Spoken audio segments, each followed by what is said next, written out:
Bon, mes chers collègues, quand M. Philippe Michel Klasbauer aura fini sa conférence de presse ou ses réunions, on pourra commencer. Comment? Oui, non, mais j'ai l'habitude. Mais j'ai l'habitude de dire ce que je pense, même avec les micros. Bon, je vous propose de commencer parce qu'à 11 h, nous avons une autre audition. Je suis heureux d'accueillir Manuela, qui nous a rejoint et que vous avez déjà élue au secrétariat du bureau. Donc voilà, vous la connaissez déjà. Et Elodie, qui nous rejoint pendant quelques semaines, en remplaçant de Marc Fesneau, qui va à la commission des lois pendant quelques semaines pour travailler sur la réforme constitutionnelle, puisque vous savez, il est un des rapporteurs de ce texte essentiel.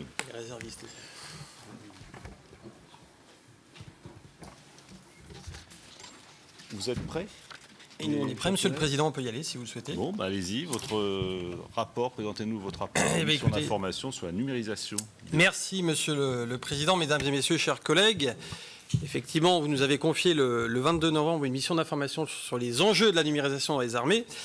Je ne sais pas si vous vous souvenez, le 22 novembre, c'était justement le jour d'une audition concernant Louvois de Caroline Gervais, qui donne un certain point de départ à notre mission d'information. On accomplit aujourd'hui 6 mois de travaux assez denses avec une soixantaine d'auditions opérationnelles, ingénieurs de l'armement, grands industriels comme start-up ou PME, chercheurs de toutes disciplines.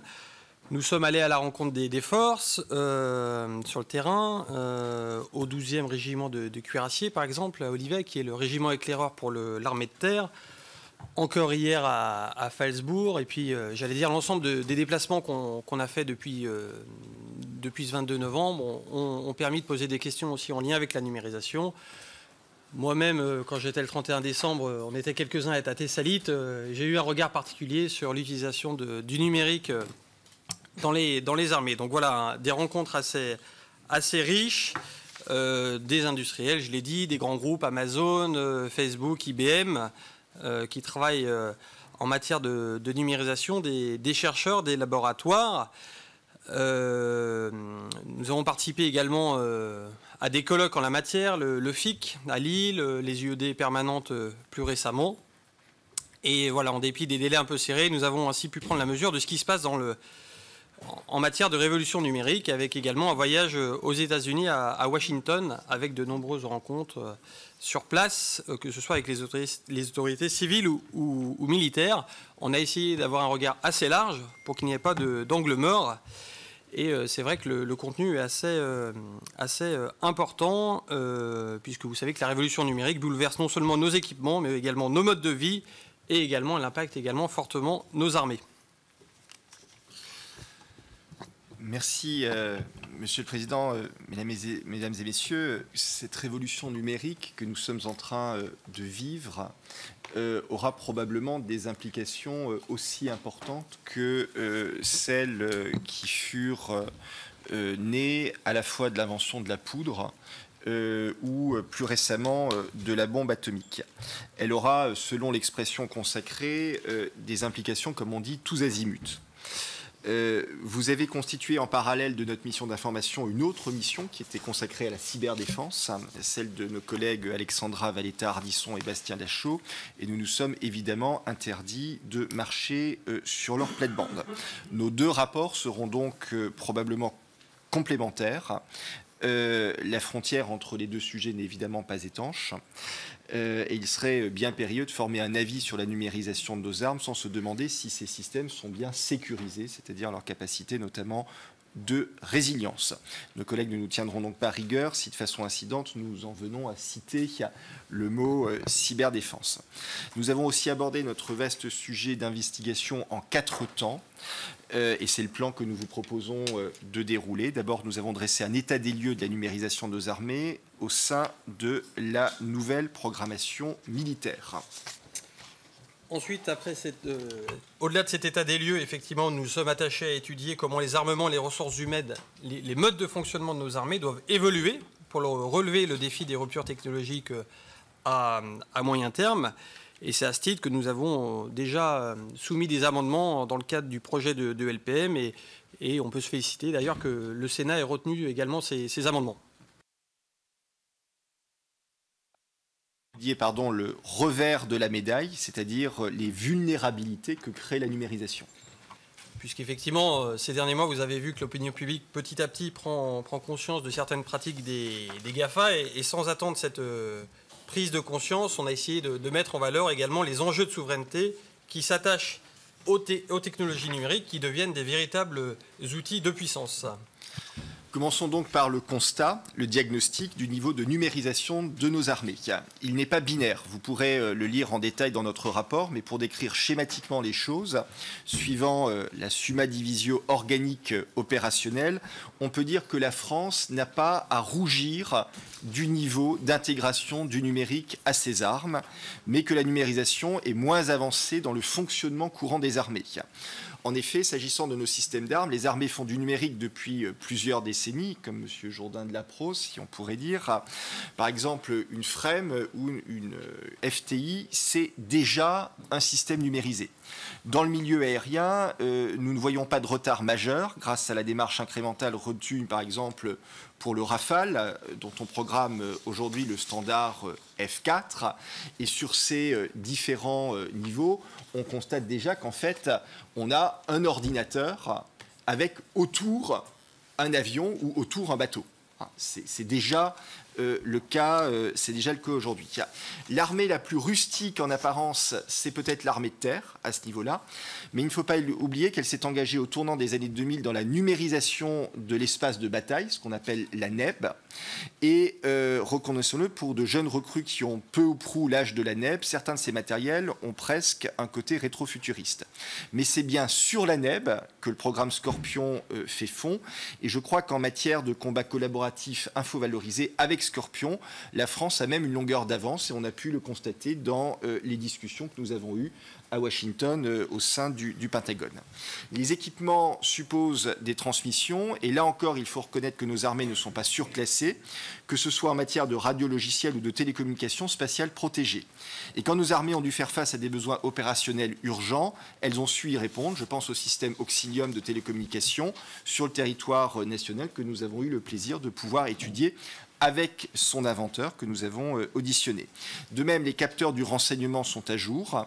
Enfin, ajoutons que notre BITD a su s'approprier très tôt les technologies du numérique, tant pour son propre fonctionnement que pour les intégrer à nos armes. Donc voilà, tout ça pour dire que dans le domaine opérationnel, finalement, les armées sont à jour. Elles font du numérique depuis plusieurs dizaines d'années, même si des défis importants sont encore à venir, et bien sûr, on y reviendra. L'état des lieux est en revanche beaucoup plus mitigé s'agissant des fonctions organiques de nos armées. Je rappelais en introduction que notre mission d'information a été confiée le jour de l'audition du responsable du programme Source Solde qui doit réparer les pots cassés de Louvois. Et ce programme en lui-même est emblématique des difficultés que peuvent connaître nos armées dans la conduite de systèmes numériques dans le domaine organique. C'est un peu l'échec emblématique. Ce qu'il faut comprendre, c'est qu'au sein du ministère des Armées, dans le seul champ organique, on n'a pas moins de 650 applications. Et l'amiral Coustillère parle même de 1600 applications et logiciels divers, si on y inclut le champ opérationnel. Vous voyez la très grande variété.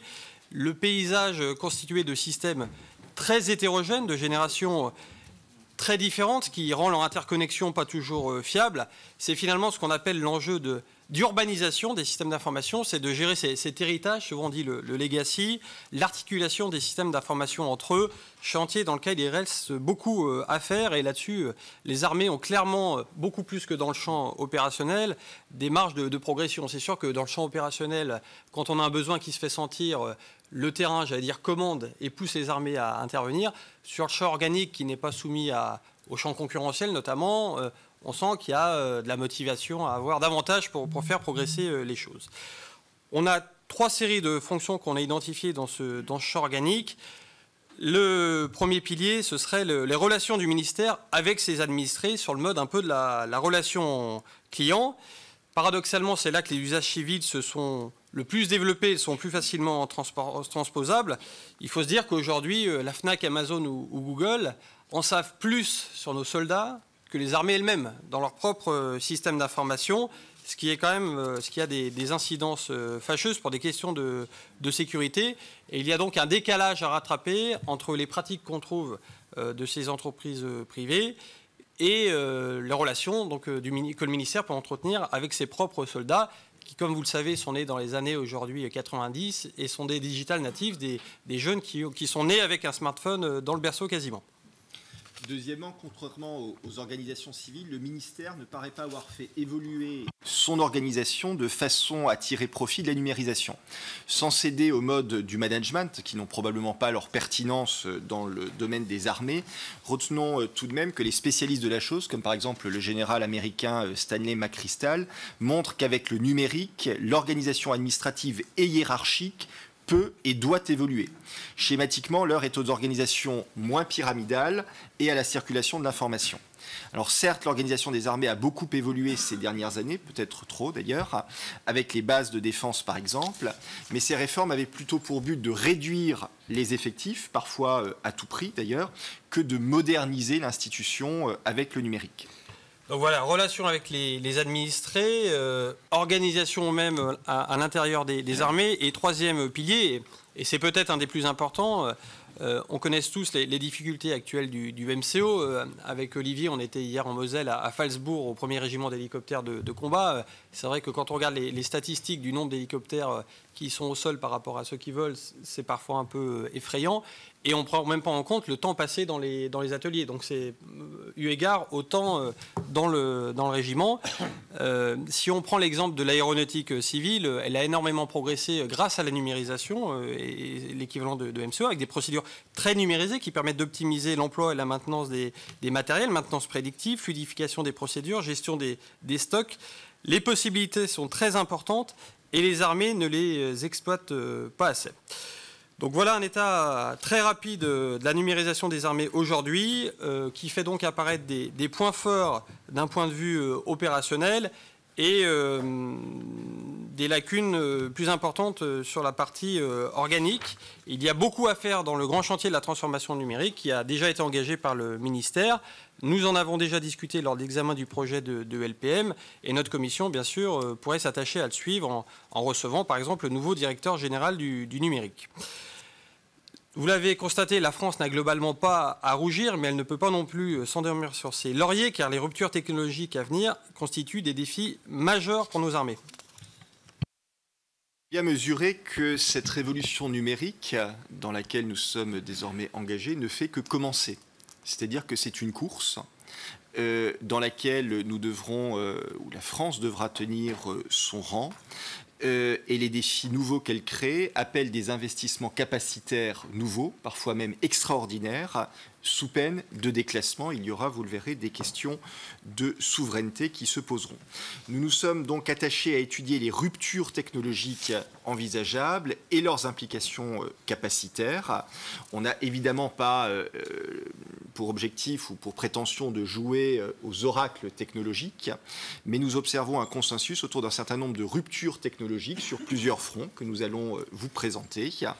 Par exemple, notamment le big data, où ces progrès sont aussi prometteurs que le renseignement pour le MCO ou d'autres fonctions organiques, ainsi que le déluge d'informations qui caractérise la révolution numérique et qui ne peut être maîtrisé que par ces techniques.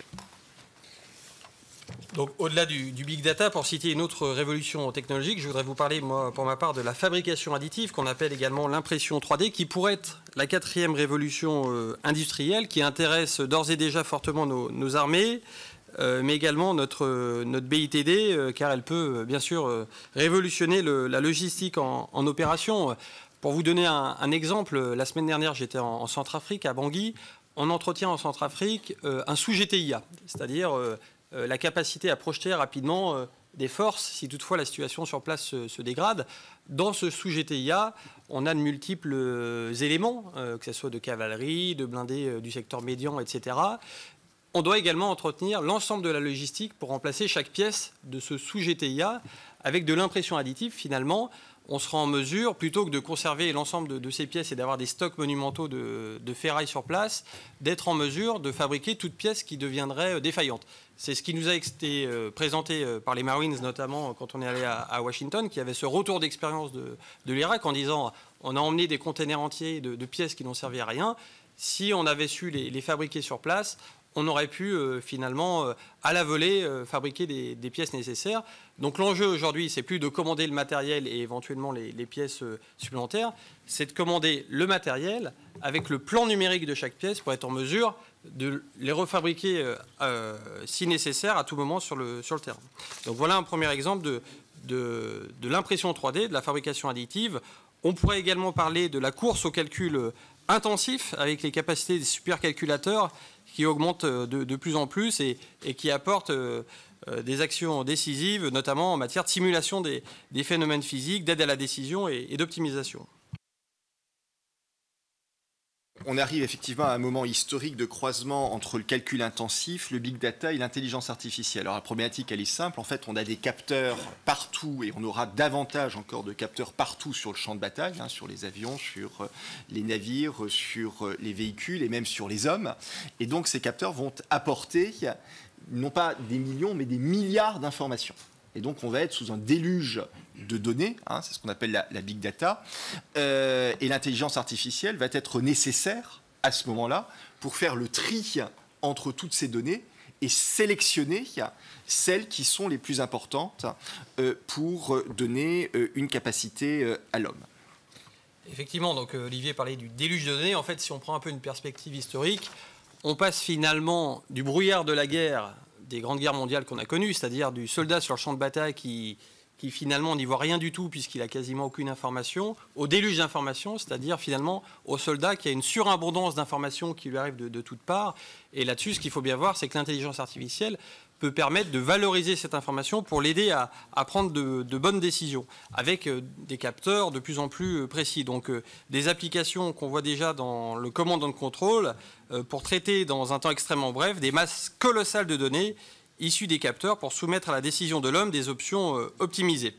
La guerre de demain pourrait être une guerre d'algorithmes et l'intelligence artificielle aura un rôle crucial à jouer dans un autre champ de rupture technologique, les systèmes autonomes. Drones et robots font leur entrée sur le champ de bataille.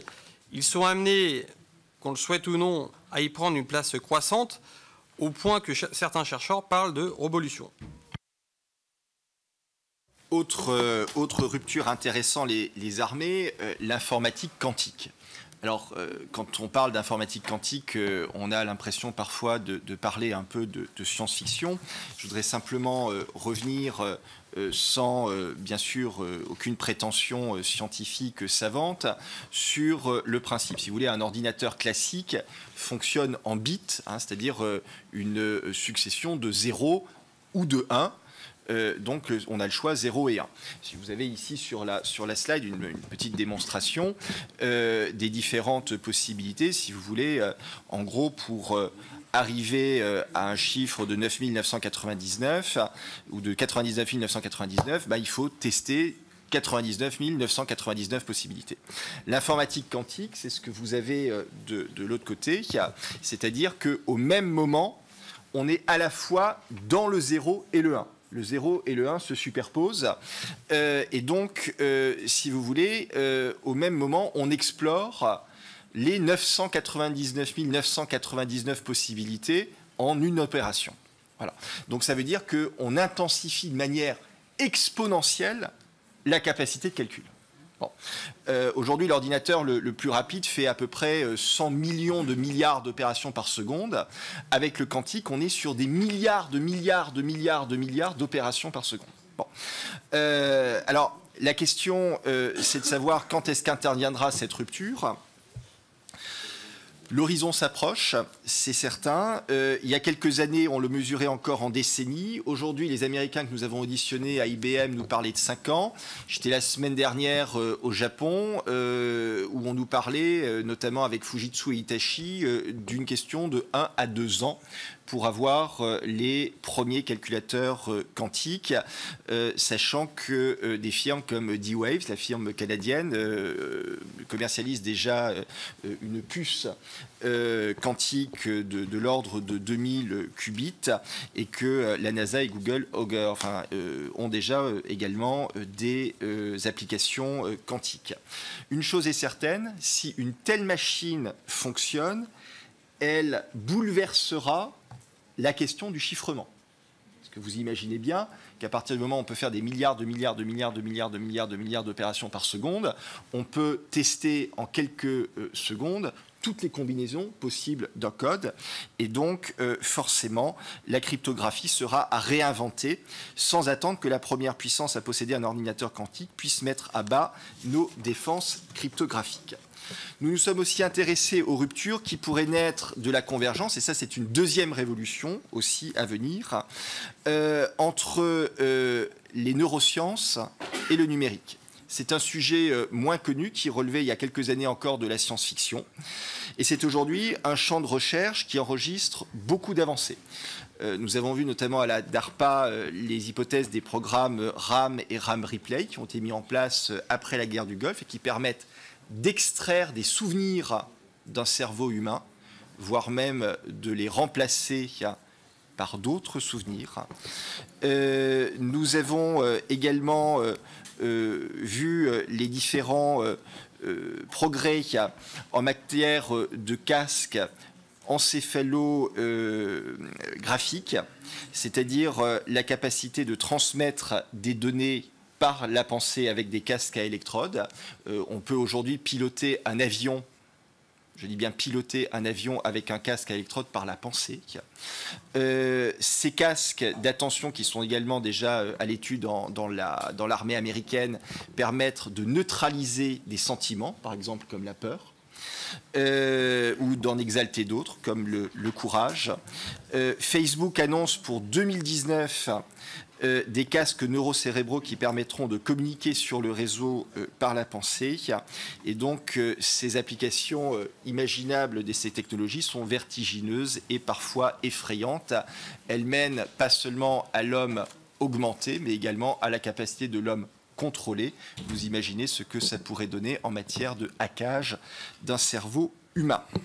Alors, on n'a pas pour ambition aujourd'hui de vous faire peur, mais simplement bon, c'est déjà fait, c'est trop tard. Alors, simplement de faire un peu de prospective, simplement pour éclairer nos décisions. Simplement, je regarde un œil sur la montre, il est 10 heures. On s'était dit maximum la moitié du temps de propos introductifs, donc on se laisse encore, voilà, on se laisse un quart d'heure pour, voilà, on va avancer. Mais simplement, beaucoup d'autres évolutions. On aurait pu citer l'Internet des objets. Ce qu'il faut retenir globalement, c'est qu'aujourd'hui, on conçoit des systèmes d'armes autour d'un équipement et que demain, il faut qu'on conçoive finalement des systèmes de systèmes.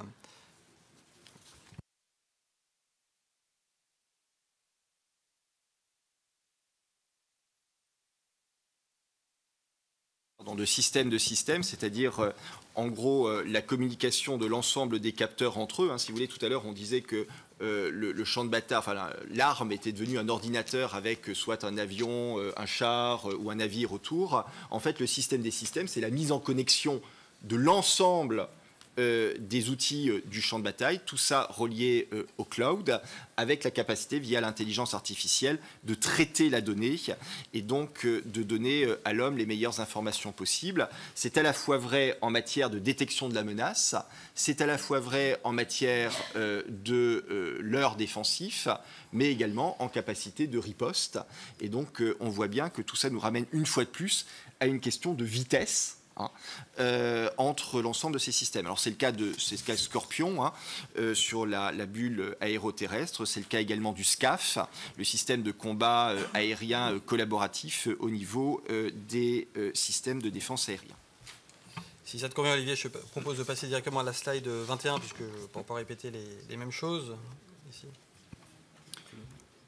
Oui, sur le cloud, tu veux pas... Bon, sur le cloud, on a déjà parlé. On a bien compris que ces systèmes de systèmes auront besoin de capacités d'hébergement et qu'un des sujets aujourd'hui, c'est de voir comment nos opérateurs internes au ministère de la Défense mettent en place finalement les briques de base pour demain permettre à ces systèmes de se développer.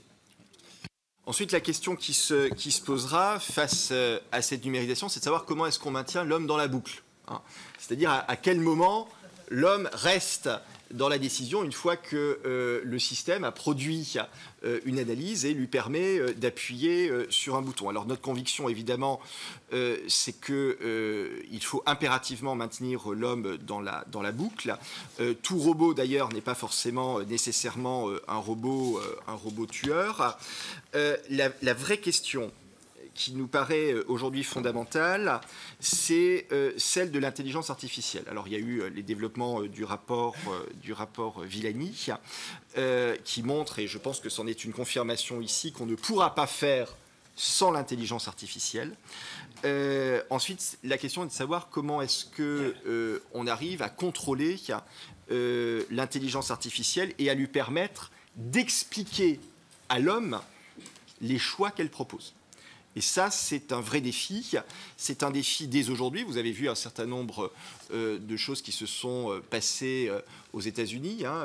L'intelligence artificielle de Microsoft T, qui était devenue en quelques semaines, en quelques jours, néo-nazi. Vous avez vu également Google Brain en 2016, où 2 intelligences artificielles entre elles avaient inventé un langage que l'humain n'arrivait pas à comprendre. Et donc, même si nous ne sommes pas encore à la veille de la singularité, c'est-à-dire la capacité de conscience réflective de l'intelligence artificielle, il nous paraît indispensable de mener une réflexion sur la capacité de contrôle par l'humain de cette intelligence artificielle et de maintenir des réseaux étanches en tout état de cause entre l'intelligence artificielle et les systèmes d'armes de destruction, et notamment de destruction massive. Donc voilà quelques ruptures technologiques à venir dans le champ opérationnel et bien sûr vos questions pour enrichir le débat. Dans le champ organique, bien entendu, il y a également des ruptures qui sont vraiment prometteuses de gains d'efficience avec des applications civiles qui sont d'ores et déjà bien connues, et notre rapport présente bon nombre d'expérimentations de terrain, par exemple consistant à numériser les livrets de tir des soldats, puisqu'on nous a très bien expliqué au 2e cuirassier que le soldat faisait ses tirs, le chef de section prenait le sujet et avait à saisir, par exemple, dans 3 ou 4 systèmes d'information différents, la même information avec peu de plus-value. Simplement, plusieurs conditions pour progresser dans la numérisation. Une première condition est bien entendu de réduire la fracture numérique, j'allais dire comme dans le monde civil. Elle existe particulièrement dans nos armées. On a visité plusieurs régiments qui ont plus de 1000 personnes, plus de 1000 salariés, et qui ne sont pas reliés à la fibre optique. Est-ce qu'il existe aujourd'hui une entreprise dans ce pays qui a 1000 salariés qui n'est pas reliée à la fibre optique avec des applications? On nous dit on a une super application, pourquoi on ne l'utilise pas? Ah ben c'est sûr que les capacités en débit ne sont pas suffisantes. Donc premier investissement de base, assurer la desserte correcte de l'ensemble de nos emprises à la fibre optique, en tout cas avec du très haut débit, ce qui permet aussi également de faire de la vidéosurveillance, ce qui permet de fidéliser nos soldats avec des connexions Internet, par exemple, pour leurs usages personnels. Deuxième exemple de fracture numérique au sein de nos armées, il est acquis aujourd'hui que quand on rentre dans une entreprise, souvent, on a une adresse mail professionnelle qui est fournie. Aujourd'hui, dans l'armée de terre, moins d'un tiers des terriens possèdent une adresse email professionnelle. On pourrait se dire, ça sert à quoi qu'un soldat ait une email professionnelle, mais finalement, si on veut que les usages se développent, la première brique de base est de fournir un mail. C'est également une question d'identité, d'appartenance à l'organisation. Donc la question de la fracture numérique dans le champ organique. Seconde condition, la question de la culture des données qui reste à promouvoir. Vous savez que les armées sont plutôt, de prime abord, très frileuses à ce sujet-là. Or, on sait bien qu'avec le big data, avec l'intelligence artificielle, c'est justement la mise en réseau, la mise en commun de toutes ces données qui crée de la valeur, et notamment dans le champ organique. Si vous souhaitez, par exemple, faire de la maintenance prédictive, c'est bien parce que vous avez constaté que tous vos véhicules, par exemple, 2 ans après le changement de telle pièce, tombent en panne, que vous allez pouvoir prédire que le nouveau véhicule qui vient de sortir, dans 2 ans, il est temps de lui changer sa pièce avant qu'il tombe en panne et que ça vous fasse perdre beaucoup de temps.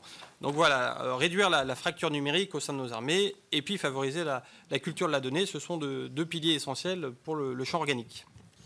Et pour y arriver, que ce soit dans l'opérationnel comme dans l'organique, l'innovation numérique nécessite, in fine, de s'appuyer sur un écosystème agile de recherche, d'expérimentation, de développement et d'acquisition d'équipements capables de faire fructifier les atouts que nous avons. Alors, nous n'avons pas les GAFAM et les BATX chinois.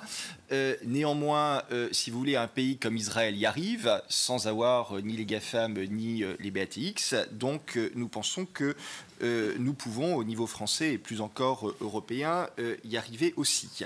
Pour ça, il va falloir renforcer donc ce système, cet écosystème d'innovation. Rapport de notre collègue Cédric Villani l'a bien marqué. Je ne pense pas qu'il soit utile de revenir dessus. Nous préconisons de recréer autour de la ministre un organisme jouant le rôle tenu par le Centre de prospective et d'évaluation à l'époque de la construction de notre outil de dissuasion. Cet organisme est chargé d'élaborer un plan d'orientation et de recherche technologique, un peu comme le plan prospective à 30 ans, le fameux PP30, qui était censé le faire. Nous pensons que c'est, si vous voulez, une nécessité aujourd'hui de reprendre la main. Et ce n'est pas, en matière de programmation, un nostalgique du Gosplan qui vous le dit. Voilà, donc l'écosystème d'innovation numérique et la France, effectivement, doit resserrer encore ses liens entre les armées, la recherche, la R&D, les start-up et les grands groupes intégrateurs de technologies. Et puis, un petit point, le retour d'expérience des États-Unis, puisqu'on parle beaucoup de la DARPA, la DGA aujourd'hui dépense environ 85 millions d'euros par an en mode DARPA, c'est-à-dire finalement de la R&D sans forcément la vision d'une application concrète. Finalement le droit à rechercher quelque chose dont on ignore encore quelle pourrait être son application.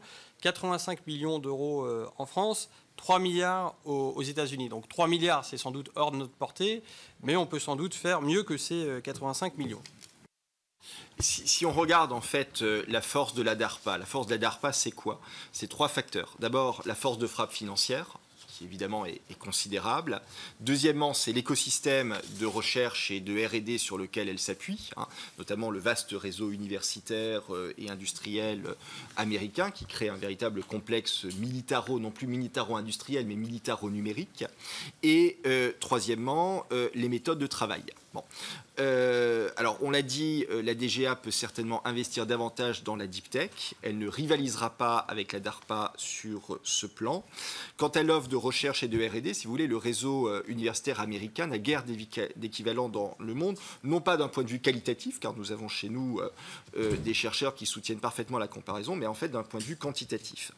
Donc, s'il y a une chose dont on peut s'inspirer au niveau de la DARPA, ce sont les méthodes de conduite des projets et notamment l'acceptation de l'échec. Si vous voulez, la DARPA, les Américains sont capables de dépenser plusieurs dizaines de millions d'euros et d'accepter qu'à la fin, il n'y ait aucun produit qui sorte et que ce soit un échec. Chez nous, dépenser plusieurs dizaines de millions d'euros en matière de R&D et dire à la fin il n'y a rien serait évidemment un scandale administratif, financier et probablement politique.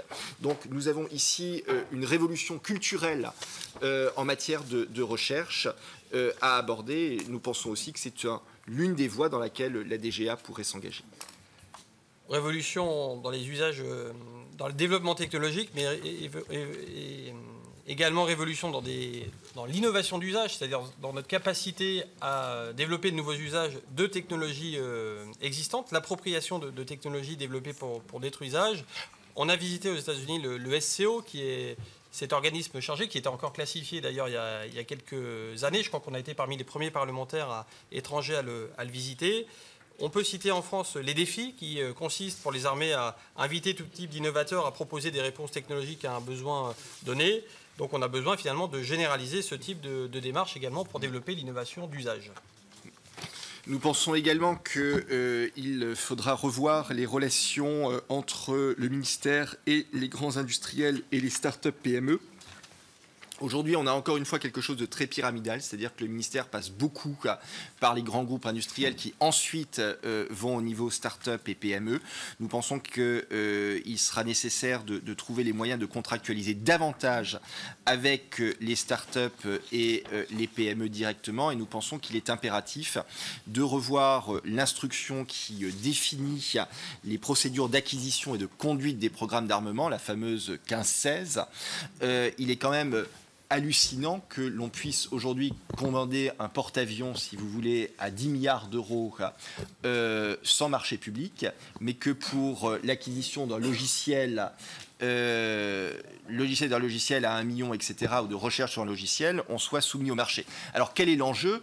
Eh bien, tout simplement, si vous voulez, le fait que lorsqu'on soumet à un marché, eh bien, ce sont souvent les grands qui candidatent, bon, y compris les GAFAM, peut-être demain les BATX chinois, et que face à cette puissance de feu financière, la chance d'une entreprise européenne, elle est quasiment nulle. Bon, donc à nous aussi de trouver les moyens de traiter directement avec nos startups, nos PME, d'en faire des ETI, peut-être un jour de construire un Airbus européen du numérique.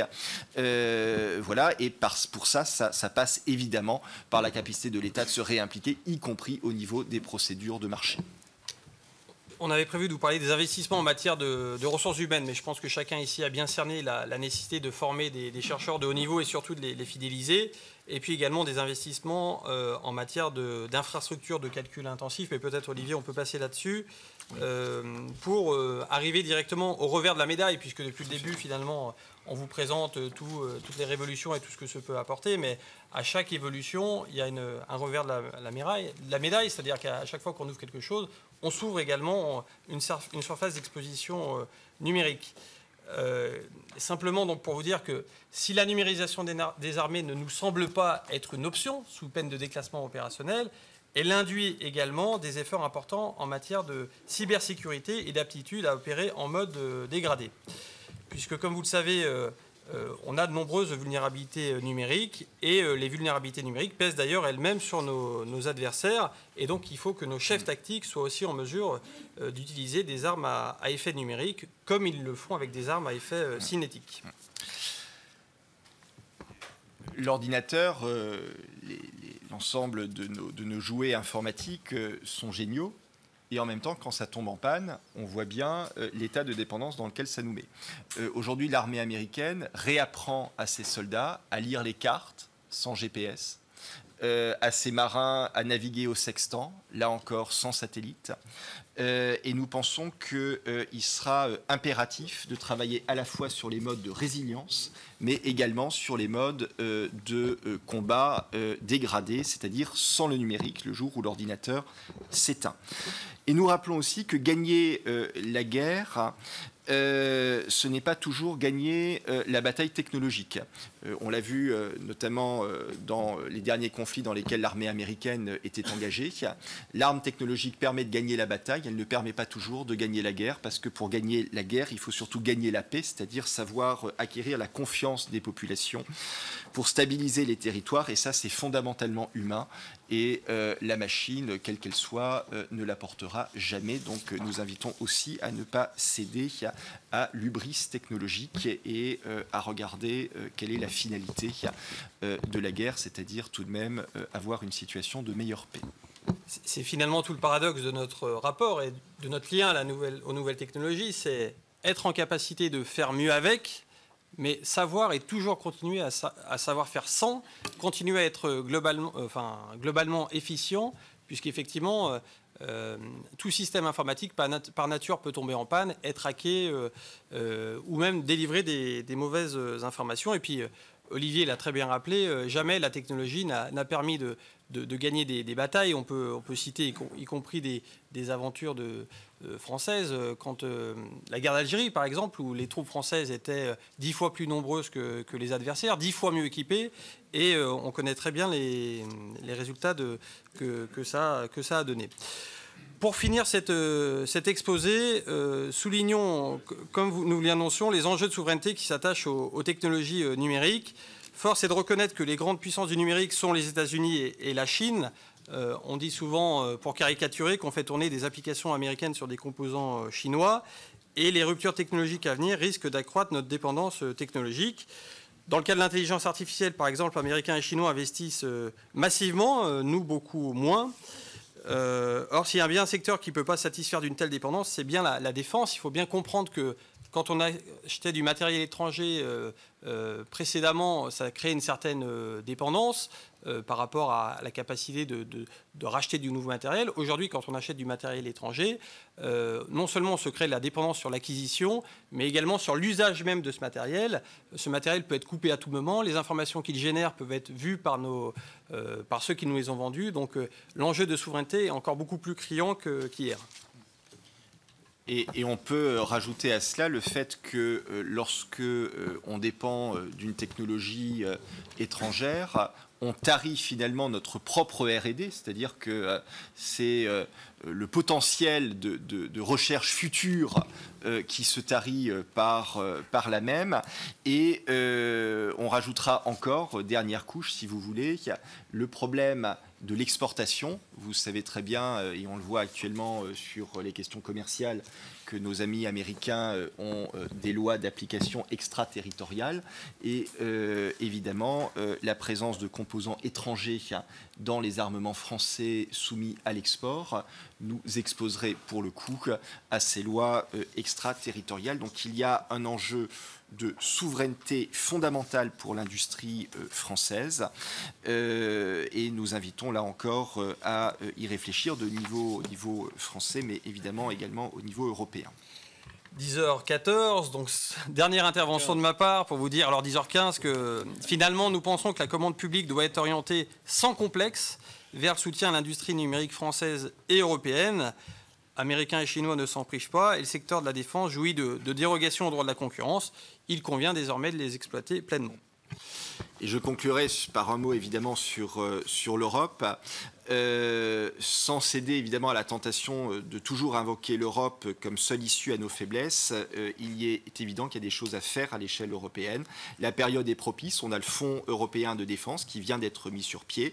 Les propositions de la Commission pour le plan pluriannuel 2021-2027 sont favorables et il y a des projets à taille critique qui peuvent être menés au niveau de l'Union. Nous pensons à des efforts de normalisation des produits et des composants numériques, au financement des calculateurs hexaflopiques ou au développement d'une filière industrielle souveraine de composants informatiques comme les processeurs. Et bien sûr, n'oublions pas l'idée d'une DARPA européenne, l'initiative JEDI. Quelle que soit la forme que cela prendra, nous sommes convaincus que l'Europe pourrait investir davantage dans la deep tech. Voilà, Monsieur le Président, mes chers collègues, le résultat de ces 6 mois de travaux extrêmement passionnant. Nous voudrions terminer par remercier à la fois le Président pour sa confiance, nos collègues pour cette mission également qui nous a permis de découvrir des domaines particulièrement fascinants et pour votre écoute de ce matin. Et enfin, last but not least, Monsieur Mathieu Gimnès, administrateur auprès de la Commission qui nous a accompagnés à la fois de son expertise, de ses conseils et de sa rédaction tout au long de la mission. Merci. Merci Olivier.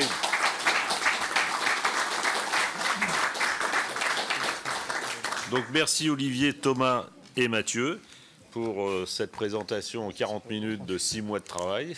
Hein, alors mes chers collègues, il y a 12 questions. Et j'ai un souci sur ces 12 questions, parce que généralement j'alterne entre les questions des députés E et des députés E. Et je n'ai pas de questions de députés E, mesdames. Alors je n'ai pas pouvoir alterner. Mais ce n'est pas encore trop tard. Ce n'est pas trop tard. Donc on va commencer. Donc si vous avez des questions, vous levez la main. On commence par Jacques-Marie Lossian. Merci, Monsieur le Président. Laissez-moi d'abord remercier nos deux rapporteurs et saluer le travail effectué. Moi, j'ai passé 35 ans dans l'industrie informatique. J'ai proposé une journée de travail chez IBM, non loin d'ici, avec notamment informatique quantique et tout un tas de sujets de ce genre-là, blockchain, traitement d'information, etc. Je pense que nous aurons l'occasion d'éclairer ce chemin. Ma question est très simple. Avec tout le travail que vous avez fait, quel est, d'après vous, aujourd'hui, ce qui vous semble être la priorité des priorités en matière de coopération européenne pour améliorer cette autonomie stratégique? Oui, tout d'abord, un grand merci à nos deux rapporteurs pour cet exposé bien clair et précis. Une petite question supplémentaire. Florence Parly a annoncé au mois de mars le lancement d'une agence d'innovation dans la défense, un peu, je pense, sur le modèle de la DARPA. Où est-ce qu'on en est au niveau budgétaire et capacitaire et comment ça peut s'articuler avec aussi cette proposition de notre président d'une agence d'innovation de rupture européenne. Merci. Merci, Monsieur le Président. Merci aux deux rapporteurs pour ce travail sur la numérisation des armées. On sait que ça a des implications profondes dans le fonctionnement de la défense. De revenir sur la distinction que vous avez faite entre l'opérationnel et l'organique, ou ce qu'on appelait l'organisationnel, et justement sur une question sur comment on peut recruter des profils qui seraient plus connectés dans les armées en besoin, les types de qualifications et l'impact que ça a également sur les chaînes hiérarchiques de commandement, parce que je pense que c'est un impact important. Ensuite, j'avais deux petites interrogations. Une sur la question du traitement des données. Vous avez parlé de la culture de la donnée. C'est effectivement un enjeu central parce qu'il y aura de plus en plus de données à collecter. Et on sait que à côté de cela, il y a la question de la vulnérabilité qui est posée également. Et enfin, un dernier point sur nos PME, parce que je partage ce que vous avez dit sur la commande publique, et notamment et faire évoluer sur la commande publique européenne également. Est-ce que vous imaginez est-ce que, par exemple, dans le FED ou dans d'autres outils ou instruments au niveau européen, on aurait une capacité à mobiliser des fonds à la fois sur l'intelligence artificielle, mais aussi pour aider et accompagner nos PME? Merci, Président. Le 3 mai dernier, à l'occasion de son 25e anniversaire, le commandement pour les opérations interarmées a organisé un forum sur le commandement opérationnel interarmé et sur la numérisation. L'objectif affiché de cet événement, qui rassemblait des opérationnels, des entrepreneurs et des chercheurs, était d'explorer les évolutions ou les révolutions que les avancées technologiques permettaient d'envisager dans la façon de planifier et de conduire les engagements opérationnels au siècle prochain. Le chef d'état-major des armées, le général Lecointre, avait déclaré que l'approche globale qui nous est imposée aujourd'hui doit s'accompagner, et c'est un facteur de supériorité opérationnelle évident, d'une capacité d'imagination et de créativité. Il faut pouvoir le faire en s'appuyant sur les nouveaux outils du numérique et l'intelligence artificielle. Par la numérisation, il s'agit donc de gagner un temps précieux d'avance dans la prise de décision, comme le souligne le SEMA et comme le souligne d'ailleurs votre excellent rapport. Pouvez-vous nous faire un petit retour sur ce forum qui s'est tenu le 5 mai dernier? Et enfin, le commandement pour les opérations interarmées a constitué un groupe de travail sur la numérisation. Avez-vous eu le temps d'avoir des échanges avec ses membres et pouvez-vous nous en parler? Monsieur le Président, merci. Moi, je voudrais également féliciter les deux rapporteurs. Vous avez parlé de revers de la médaille. Là, il est évident le risque qu'un adversaire puisse s'approprier des données, lui permettant peut-être de connaître aussi bien et voire de modifier directement les dites données. Est-ce que vous avez eu dans vos entretiens des observations à ce sujet-là? C'est-à-dire que la numérisation, c'est bien, sous réserve qu'elle soit très bien sécurisée. Avec ma collègue, on vient de l'Assemblée parlementaire de l'OTAN, et ça avait été un sujet au sein de l'OTAN. Donc, je ne sais pas si vous avez eu, vous, des informations sur ces risques. Et puis, la deuxième question, ça concerne la formation, parce que ce système doit être supervisé et entretenu par des techniciens hautement qualifiés, c'est-à-dire qu'on aura dans déjà des soldats techniciens. Est-ce que vous pensez que cette formation qui sera chronophage, est-ce qu'on peut répondre à ce défi de formation pour les militaires, parce que ce sera la clé du succès de ce système de numérisation?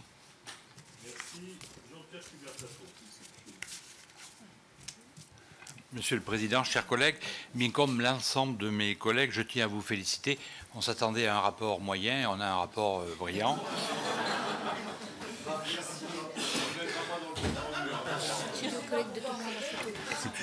J'ai pu, lors de ces dernières semaines, observer par 2 déplacements tout le potentiel technologique et numérique de nos armées. Et je pense que nous disposons d'une réelle capacité, mais encore pas totalement exploitée, malgré ce fort potentiel. Et je vous rejoins sur ce propos. Le virage numérique est indispensable à l'évolution de nos armées. Mais j'aurais souhaité vous interroger sur le traitement des big data et la manière dont nos soldats, nos militaires pourront s'en servir et à quelle fin. Pour le renseignement, évidemment, mais quelle pourra être son utilisation dans le cadre d'un dispositif de défense ou bien même sur un théâtre d'opération. Oui, merci pour la qualité du rapport. Il est prévu d'ici 8 ans que l'armée française comprenne 4000 personnes affectées au domaine de la cyberdéfense. Et en comparaison des des hackers américains, russes ou chinois. Estimez-vous que ce nombre soit suffisant pour faire face à ces enjeux? Et si ce n'est pas le cas, à combien vous chiffreriez le nombre à atteindre? Et dans le même sens, ou du moins, il est important aussi que nous puissions garantir l'indépendance, évidemment, de notre armée, pour notre pleine souveraineté. Et actuellement, les données inhérentes au système numérique sont des informations qui risquent d'être captées par des puissances étrangères. À la lumière de cela, pensez-vous que la France doit aller... que doit-elle faire pour garantir l'indépendance de son matériel? Et par exemple, ne doit-elle pas développer son propre modèle de drone pour arrêter d'utiliser les drones Reaper de l'armée américaine? Oui, merci. Je voudrais d'abord m'excuser pour être arrivé en retard. J'espère que ma question ne va pas retrouver en fait de façon précise les sujets que vous avez abordés.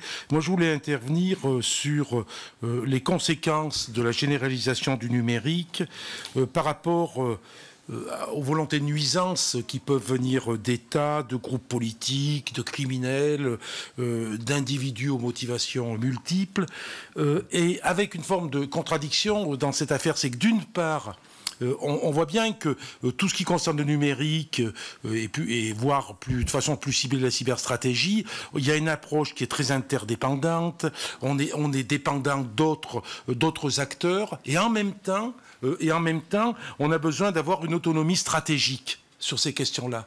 Donc comment régler ce problème et comment on peut sortir de cette incertitude sur ce que la France considère comme ses intérêts vitaux dans ce domaine?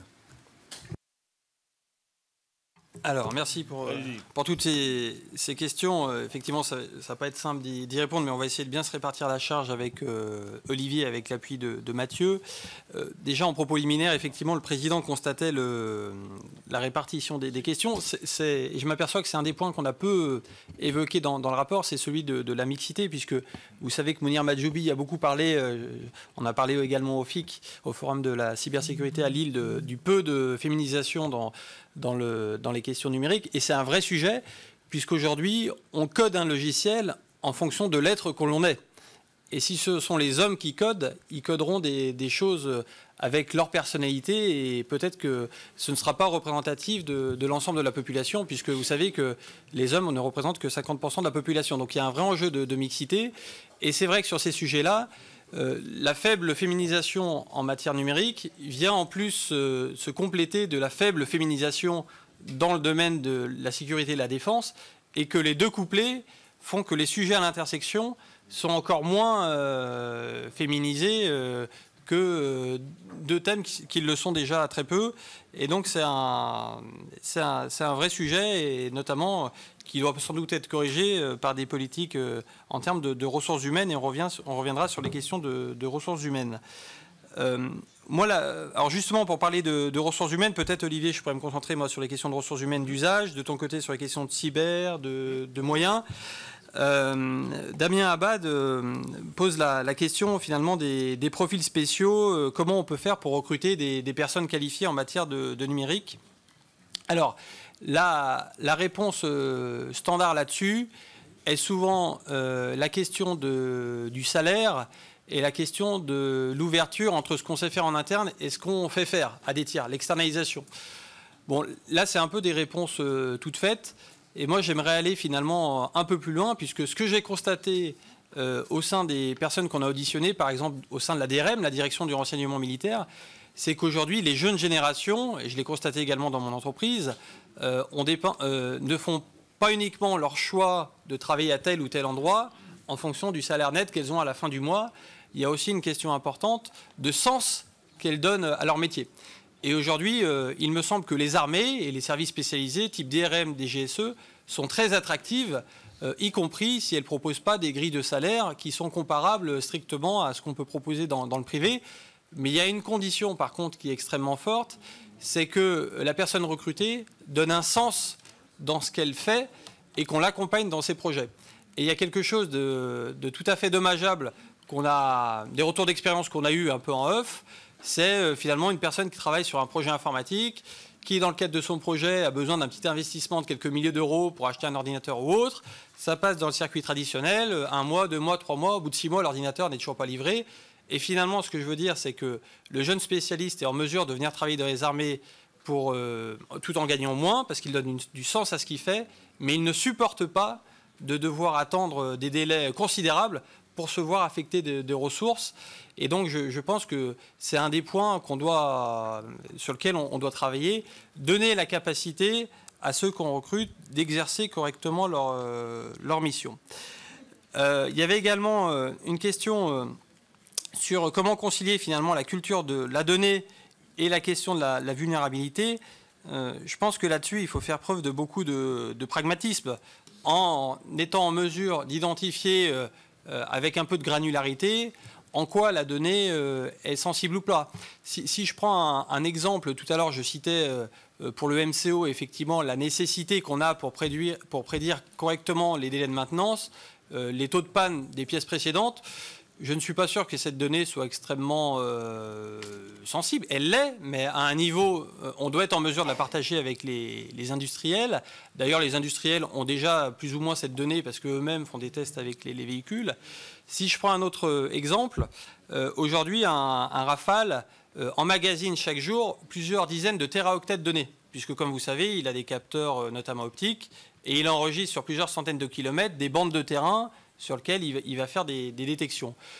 Finalement, est-ce que, de retour à la base, ces données sont si confidentielles? Ce qui est vraiment confidentiel, c'est l'aiguille dans la botte de foin du petit élément qu'il a vu.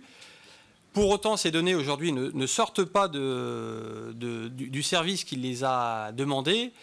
Or, ces données sont nécessaires pour construire les algorithmes qui, demain, permettent de justement retrouver plus facilement l'aiguille dans la botte de foin. Je ne sais pas si je me fais bien comprendre. C'est-à-dire que finalement, le fait de dire on ferme totalement l'accès à ces données nous prive de la matière pour construire demain l'outil qui nous permettra de dire je cherche un pick-up, je cherche un char.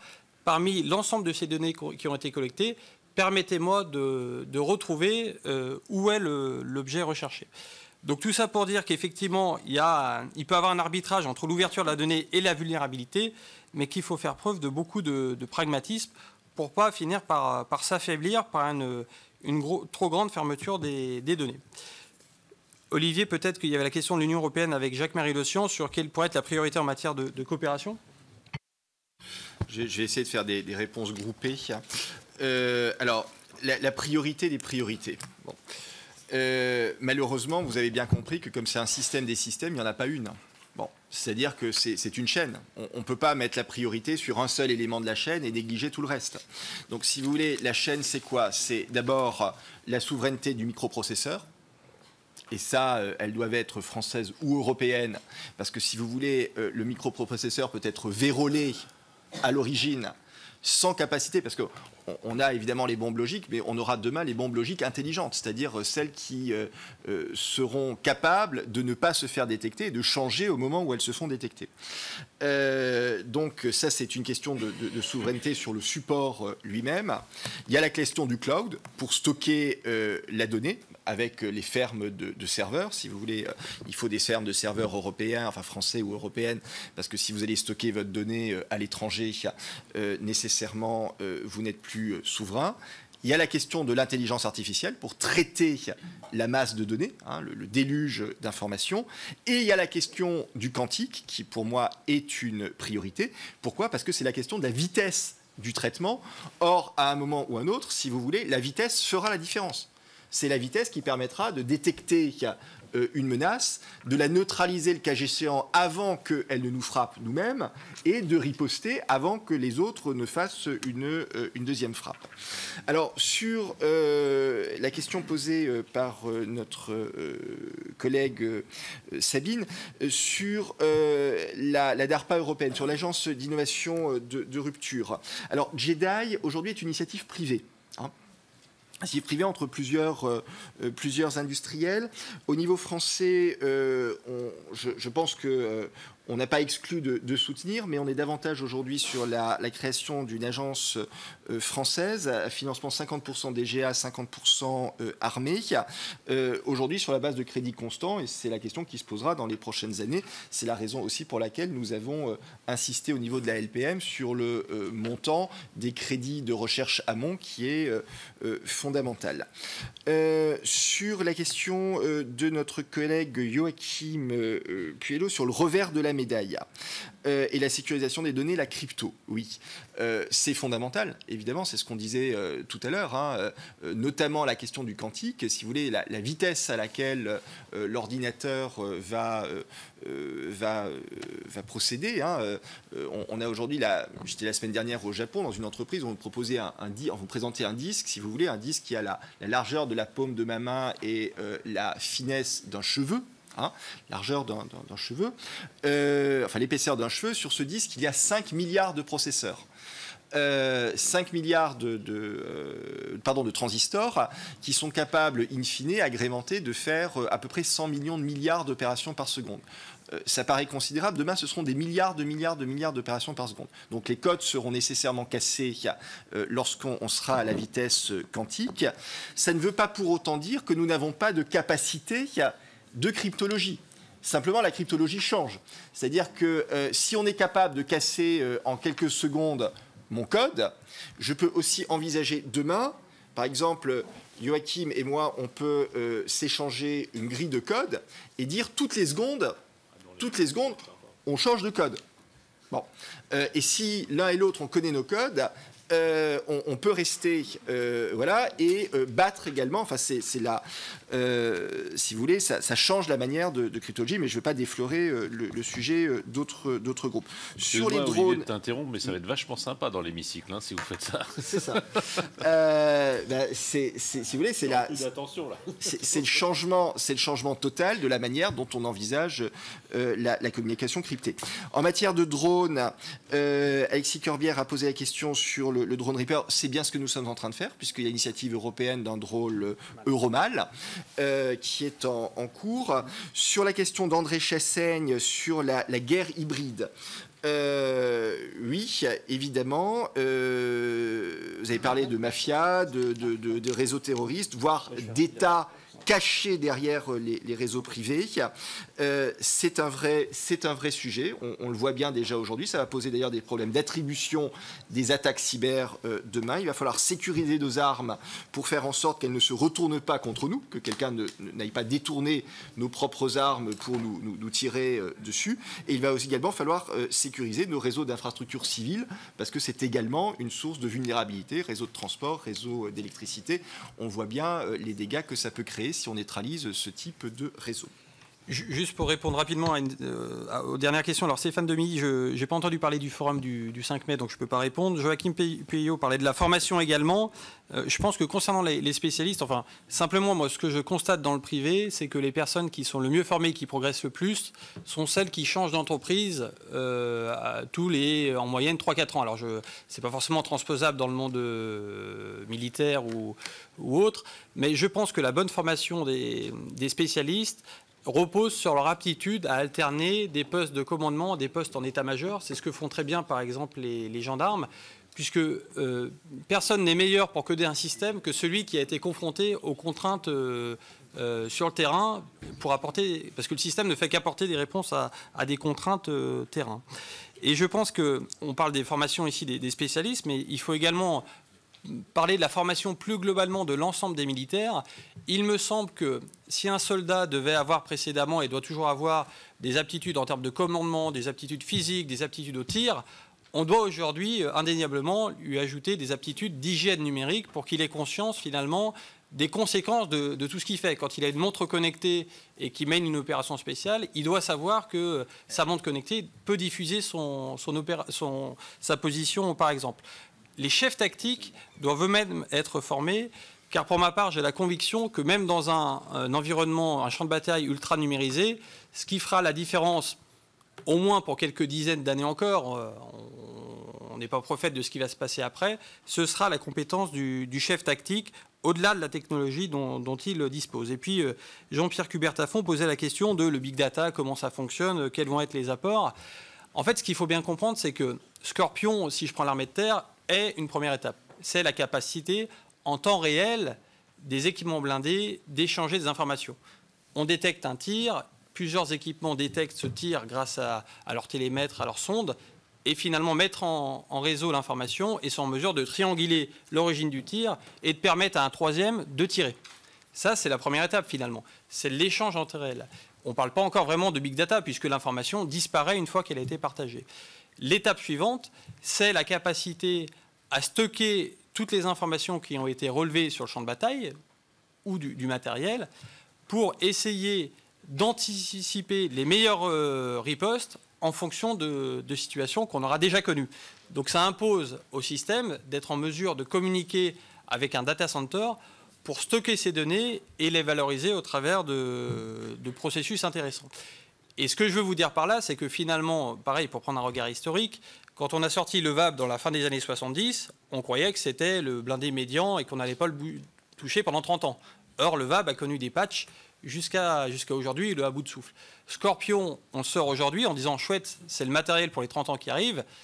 J'allais vous dire, le Griffon, comme le VAB, connaîtra dans les années qui arrivent des upgrades, puisqu'il y a des fonctions qu'aujourd'hui, on n'imagine même pas.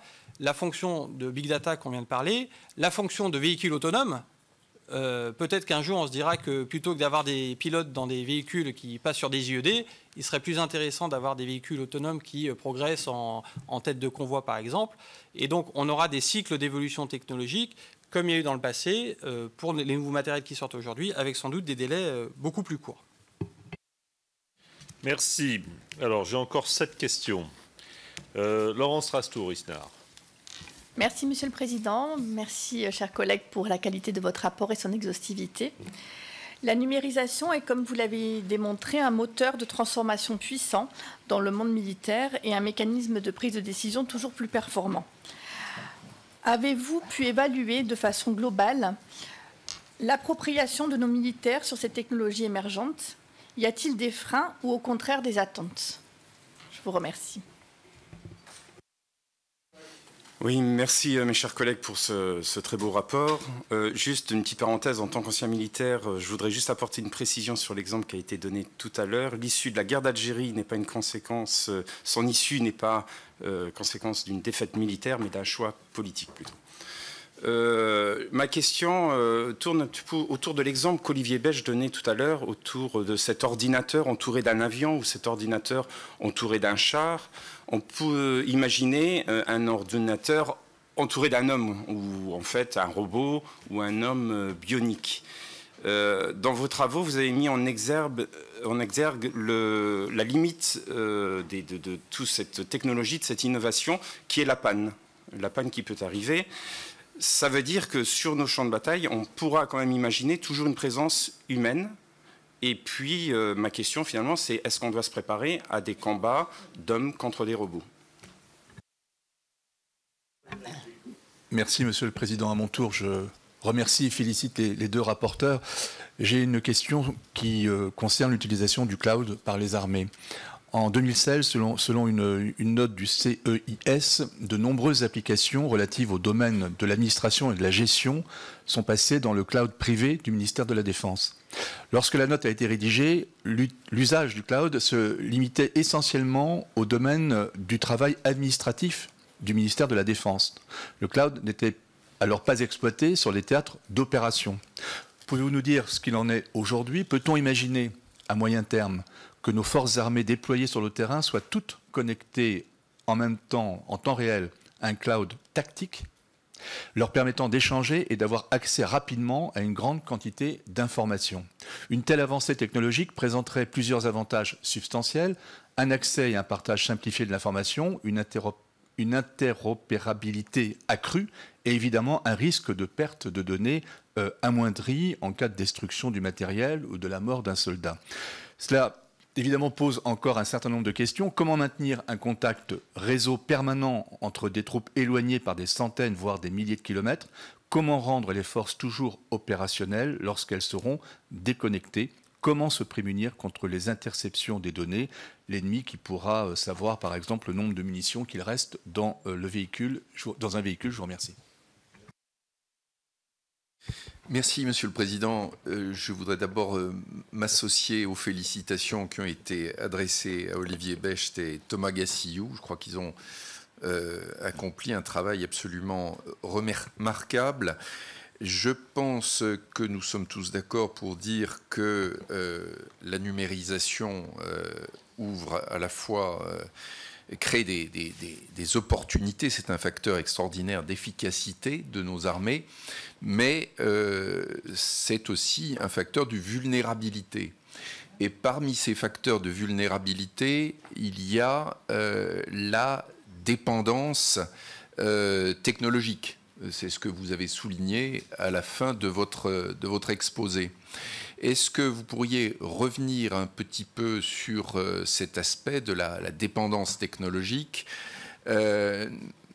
qui peut survenir si nous achetons des systèmes étrangers, notamment américains, mais qui peut aussi se réaliser par l'intégration dans des systèmes qui seraient français ou européens de composants américains, et c'est la question de la réglementation ITAR. Donc, est-ce que vous pourriez revenir sur cet aspect? Merci, Président. Merci, chers collègues, pour votre travail. Dans votre exposé, vous avez évoqué le militaire à qui on allait réapprendre à lire une carte, le marin à qui on allait apprendre à naviguer avec un sextant. Ça me fait penser à une remarque. En cette année du centenaire de l'armistice de la Première Guerre mondiale, je me dis que finalement, peut-être que les élevages de pigeons voyageurs ont de beaux jours devant eux. C'est... Allez savoir. Et sérieusement, selon vous, face au développement des armées numérisées, comment sont susceptibles d'évoluer les menaces, qu'il s'agisse d'États-puissance ou d'ennemis non étatiques? Et dans les conflits asymétriques actuels, quels peuvent être les inconvénients de la numérisation des opérations et des champs de bataille pour nos armées? Merci. Merci, Monsieur le Président. Merci, chers collègues. Moi, je veux dire que je m'attendais à un rapport excellent. Il est excellent, donc c'est parfait. Merci de ne pas nous avoir déçus. Voilà, plus sérieusement, sur la... Effectivement, je voulais revenir sur la menace que représente l'utilisation individuelle des outils numériques par les personnels de nos armées, les outils qui soient personnels ou fournis par le ministère. L'exemple le plus emblématique récemment, c'était l'application Strava pour certains agents de la DGSE, mais les Américains ont eu le même problème. On peut penser aussi à des actes qui peuvent paraître simples, un peu banals, comme brancher une clé USB qu'on a utilisé chez soi sur un réseau militaire, envoyer des données vers sa boîte personnelle. Donc j'aurais voulu avoir votre sentiment, Thomas Gassillou a évoqué un petit point là-dessus, sur le niveau de sensibilisation, mais aussi peut-être sur le niveau d'exigence qu'on demande à nos militaires et sur les éventuelles sanctions qui sont prises. Moi, je viens d'une entreprise où envoyer un mail, des données professionnelles sur son mail personnel était un motif de licenciement. Est-ce qu'il y a aussi une dimension un peu coercitive aujourd'hui face à l'ampleur de la menace? Merci.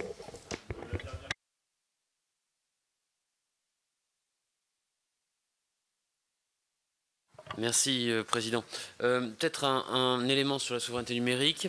C'est vrai qu'actuellement, on fait appel à des prestataires comme Microsoft pour les armées, comme Palantir pour la DGSI, Ericsson, TechOne pour la police et les centres d'appel.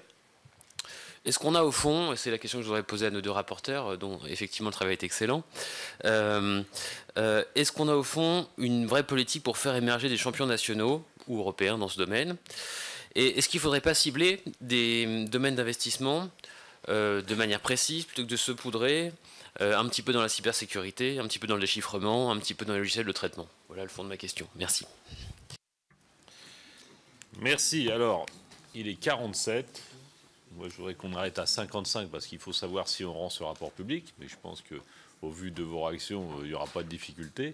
Et j'accueille Madame Landé à 11h pour qu'on embraye sur l'autre session séance. Vas-y, Thomas. Bon, effectivement, si on a moins de 10 minutes, peut-être revenir sur quelques points saillants sur le frein, les attentes des militaires. Moi, je les ai trouvés très volontaires sur ces questions. Il y a beaucoup d'attentes. Ils voient bien le potentiel que peut apporter le numérique dans leur usage civil et par rapport à ce qu'ils voient dans l'utilisation des ennemis, puisque même des ennemis, on va dire, réputés de faible niveau utilisent ces outils numériques au quotidien. Et donc leurs attentes sont fortes et ils y voient également une occasion d'optimisation de leur process pour éviter de la multiple saisie dans de divers systèmes d'information. Et peut-être sur le temps que je dispose pour ensuite répartir le temps avec Olivier, simplement ce que disait Loïc également sur les utilisations d'outils numériques personnels.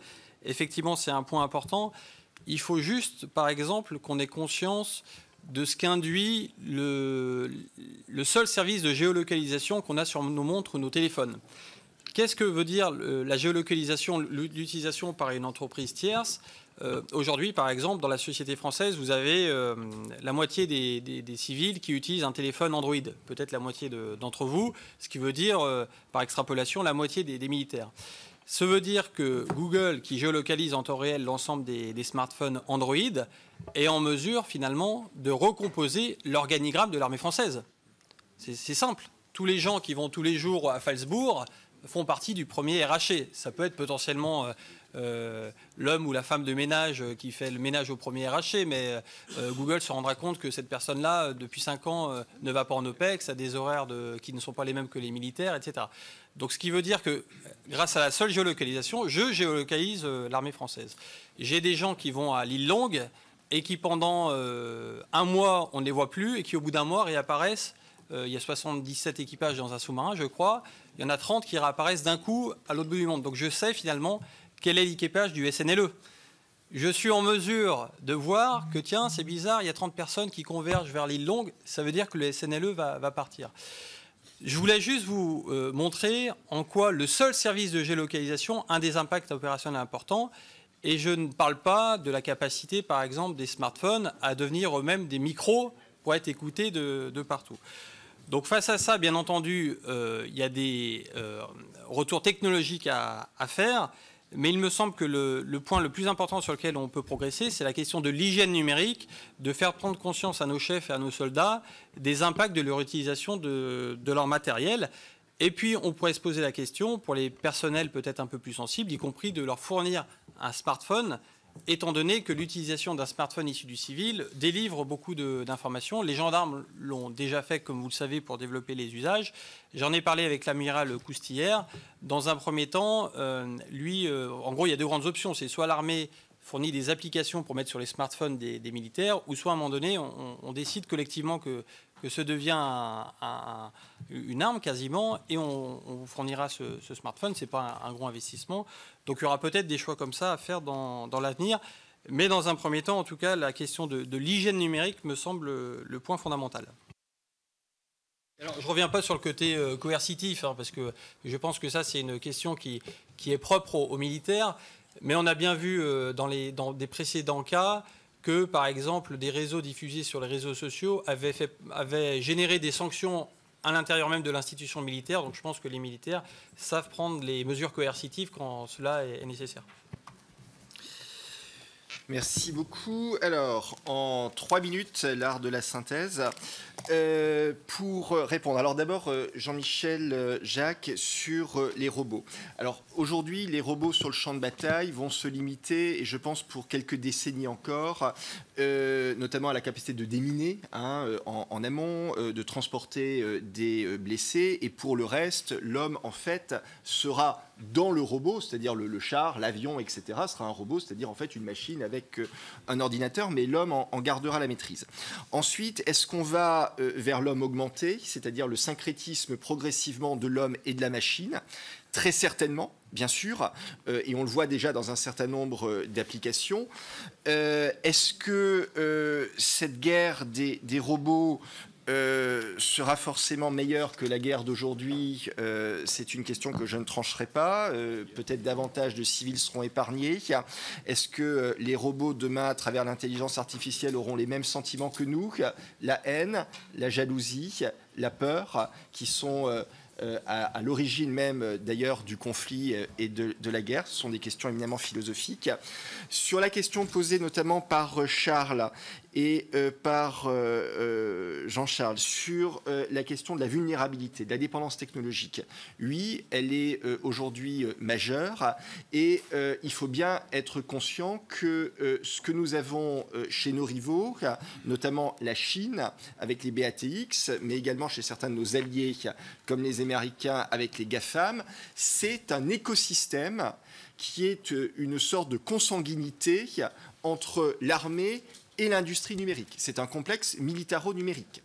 La plupart des applications que nous avons sur nos jouets, smartphones, etc., numériques, sont aujourd'hui issues de la recherche militaire, qui est donnée à l'industrie. L'industrie la développe, on fait des produits formidables sur lesquels nous achetons nous-mêmes des millions de produits, ce qui fait des milliards d'euros de profit, qui sont ensuite réinvestis dans la recherche à vocation militaire.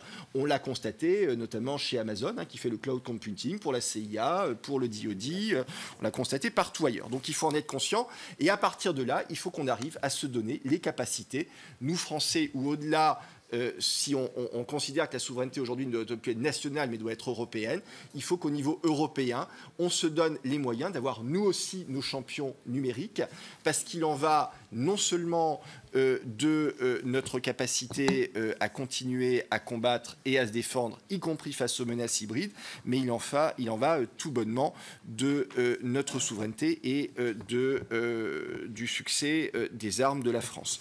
On voit bien, ce sera le mot de la conclusion, 10h55, qu'on est sur des enjeux qui ne sont pas seulement à travers le numérique sur des enjeux de souveraineté militaire, mais qui sont aussi sur des choix philosophiques dont dépend pour une part l'avenir de notre humanité. Merci. Merci Olivier pour la concision et la précision de toutes ces réponses. Je pense que nous allons prendre la décision de rendre public votre rapport et je précise que dans ce rapport, il y aura le compte-rendu de cette réunion. Donc si vous avez des éléments complémentaires à apporter aux questions qu'on vous a posées et que le temps ne vous a pas permis d'exploiter, vous pouvez redévelopper dans ce compte-rendu de cette réunion. Voilà, bon, mes chers collègues, je pense que c'est une pure formalité. Il n'y aura sûrement pas des explications de vote pour prendre cette décision de rendre public ce rapport, puisque tout le monde s'est félicité de la qualité de ce rapport. Donc, je vous propose de le rendre public et donc d'inscrire dans son impression le compte-rendu de cette réunion. Alors, je vais aller accueillir Claire Landais, qui est la DGSN, la nouvelle DGSN, SGDSN plutôt. On commencera à 11h05, ça vous laisse quelques minutes, et il faudra qu'on termine vers 12h30, voire 1h45, 12h45 au plus tard. À tout de suite.